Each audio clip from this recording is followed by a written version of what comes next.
So, what happens when a god's grand plan completely falls apart? We're about to find out. We're going to dive into the absolutely dramatic emergence of Shiva, a story born from a creator's crisis right at the dawn of time itself. Okay, let's start with a problem of, well, epic proportions. Imagine you've just built an entire universe, and now it's time to add life.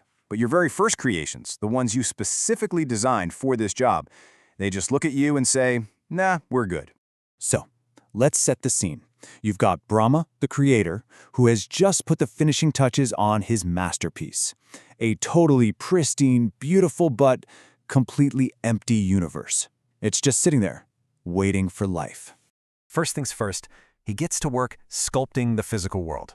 He raises these immense mountain ranges from the earth, and you probably recognize some of these names like Sumeru, Kailash, and the Himalayas. He's literally giving the world its bones, its structure. After that, he carves out 7 huge island continents, places like Jambudvipa and Kusadvipa, all perfectly prepared for the inhabitants to come. You can see the canvas is almost finished. And he doesn't just build it flat. No, this whole brilliant structure is layered into 3 distinct realms. You've got Bhulaka, which is our Earth, Swargaloka, the heavens above, and Patala, the netherworld down below. A perfectly ordered cosmos ready to go. So with this perfect stage all set, Brahma creates the very first form of higher life to populate his new world. And this, right here, is where the trouble starts.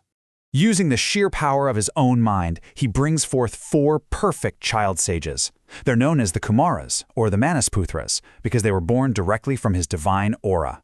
And he gives them one single crucial task: go forth and fill the world with life. But then, in a moment that must have just floored the creator, his sons basically fold their hands and politely decline. They chose a life of eternal knowledge and meditation over the messy cycle of mortal life.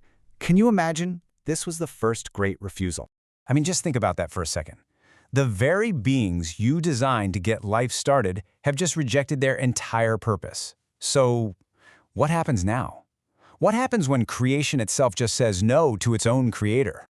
Well, as Brahma watched his perfect mind-born sons just walk away, he was consumed by this intense, overwhelming rage.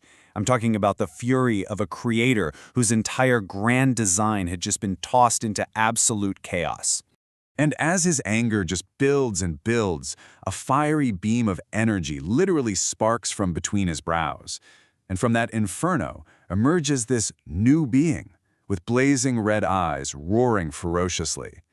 And Brahma, thinking about how the root word for both red and roaring is Rud, names him Rudra. Now this is where the story gets really interesting, right?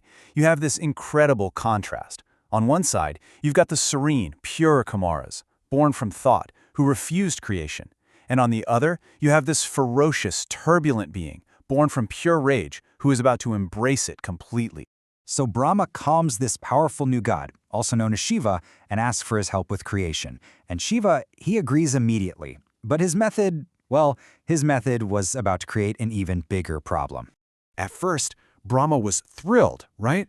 He thinks he's finally found a partner who is eagerly sharing his cosmic burden. He just watches as Shiva starts generating one being after another, finally filling up that emptiness. But that joy, it turns to absolute horror. Brahma realizes that Shiva isn't creating new life at all. He's just making copies of himself. It's like an assembly line of his own immortal mirror images. And this is where the scale of the problem becomes just terrifyingly clear.